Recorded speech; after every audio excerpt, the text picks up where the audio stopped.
Third reactive intermediate is free radical. Free radicals are formed by homolytic cleavage of covalent bond in which sharing electron pair equally divided between both atom.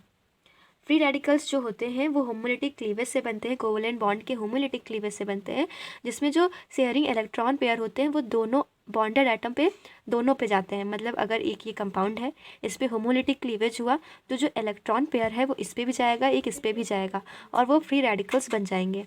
Thus both atom gain one electron in its outer most cell.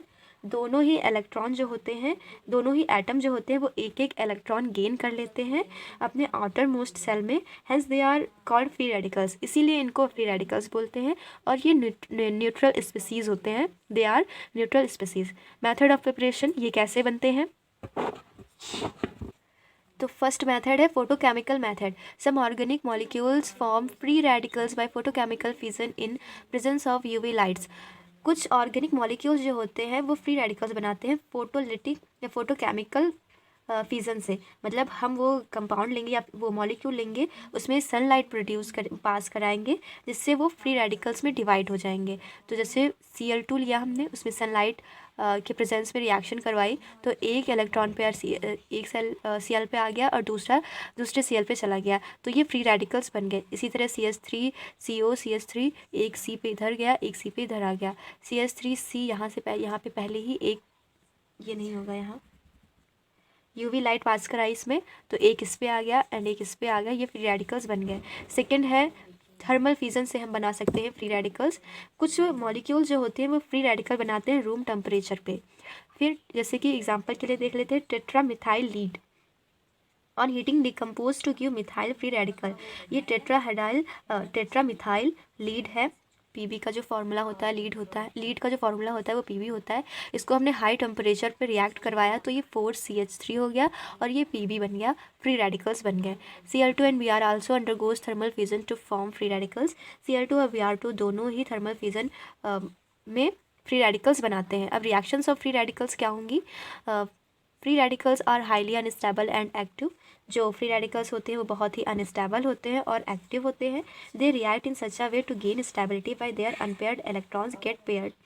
वो इस तरह reaction करते हैं कि वो ज़्यादा से ज़्यादा स्टेबिलिटी उन्हें मिल पाए या फिर स्टेबल हो सके, चाहे उनके अनपेयर्ड जो इलेक्ट्रॉन है वो पेयर्ड हो सके। फिर दे गिव फॉलोइंग रिएक्शंस, ये फॉलोइंग रिएक्शंस देते हैं। सबसे पहले है addition reaction. They give addition reaction. सबसे पहले एडिशन टू मल्टीपल बॉन्ड्स में कैसे ऐड होते हैं?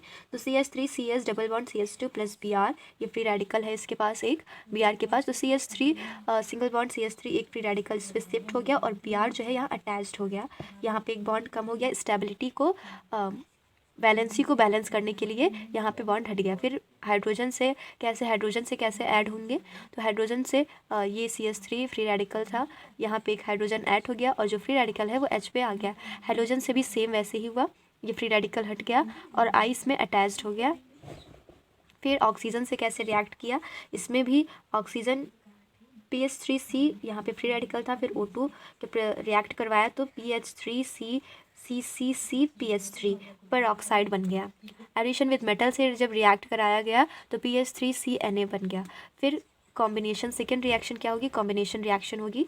जैसे कि टू सिमिलर और different free radicals on combination make their unpaired electron paired gets paired. दो सिमिलर और डिफरेंट जो फ्री रेडिकल्स होते हैं वो कंबाइंड हो जाते हैं जो इनके अनपेयर्ड इलेक्ट्रॉन होते हैं उनको पेयर्ड करने के लिए। जैसे कि ये फ्री रेडिकल्स थे, क्लोरीन के फ्री रेडिकल्स थे, ये कंबाइन हो गए और क्लोरीन मॉलिक्यूल इन्होंने बना लिया। फिर CH3 कंबाइंड हुए, C2H6 बना लिया। इसी तरह CH3 फ्री रेडिकल CH3 ये दोनों कंबाइन हुए तो CH3Cl इन्होंने बना लिया। नेक्स्ट रिएक्शन है disproportion reaction. This involves transfer of H। इसमें क्या होता है? हाइड्रोजन का ट्रांसफ़र होता है बिटवीन टू रेडिकल्स, दो रेडिकल्स के बीच में हाइड्रोजन का ट्रांसफॉर्मेशन होता है।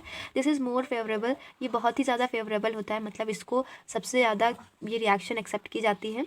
Hence it involves fusion of one bond and formation of new bond, क्योंकि इसमें जो है एक फ्यूजन होता है जिसमें वन बॉन्ड जो होता है इन्वॉल्व होता है और एक नया बॉन्ड बन जाता है। जैसे CH3CH2, यहाँ फ्री रेडिकल CH3, C पे फ्री रेडिकल H2, तो CH3 सिंगल बॉन्ड CH3 ये इथेन बन गया और ये इथीन बन गया।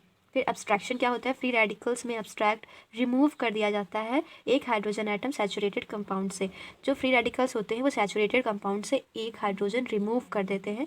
जैसे CH3 था, फ्री रेडिकल था मिथाइल का, फिर H2H5 हुआ, इससे क्या हुआ, एक हाइड्रोजन यहाँ से रिमूव हो गया, CH4 बन गया और एक फ्री रेडिकल जो है वो यहाँ पर आ गया। नेक्स्ट फिर Cl का फ्री रेडिकल है, फिर HCH3, ये H जो है वो Cl से ऐड हो गया और यहाँ पे CH3 जो है वो फ्री रेडिकल बन गया। फिर स्टेबिलिटी ऑफ फ्री रेडिकल्स क्या होगा, aryl free radicals is more stable then alkyl free radicals. जो अराइल फ्री रेडिकल्स होते हैं वो एल्काइल फ्री रेडिकल्स से ज़्यादा स्टेबल होते हैं। Tertiary free radicals is more stable then secondary जो टर्सरी होते हैं, टर्सरी फ्री रेडिकल्स होते हैं वो सेकेंडरी फ्री रेडिकल से ज़्यादा स्टेबल होते हैं, एंड जो सेकेंडरी फ्री रेडिकल होते हैं वो प्राइमरी फ्री रेडिकल से ज़्यादा स्टेबल होते हैं। अब स्ट्रक्चर कैसा होता है फ्री रेडिकल का, जो the carbon atom of free radical is sp2 hybridised. Free radicals का जो कार्बन एटम होता है वो sp2 हाइब्रिडाइज्ड होता है। The 3 sp2 hybrid orbitals form sigma bond. ये तीनों sp2 hybrid orbital sigma bond बनाते हैं। The unpaired electron is present in unhybrid P orbital. जो अनहाइब्रिड पी ऑर्बिटल एक होती है उसमें अनपेयर्ड इलेक्ट्रॉन जो होता है वो प्रेजेंट होता है। Hence its structure is trigonal planar and bond angle is 120 degree. इसमें जो बॉन्ड एंगल बनता है वो 120 डिग्री का होता है और जो अनपेयर्ड पी ऑर्बिटल होती है उसमें एक इलेक्ट्रॉन प्रेजेंट होता है। सो ये फ्री रेडिकल का स्ट्रक्चर हो गया। अगर वीडियो हेल्पफुल हो then subscribe my channel and press the like button.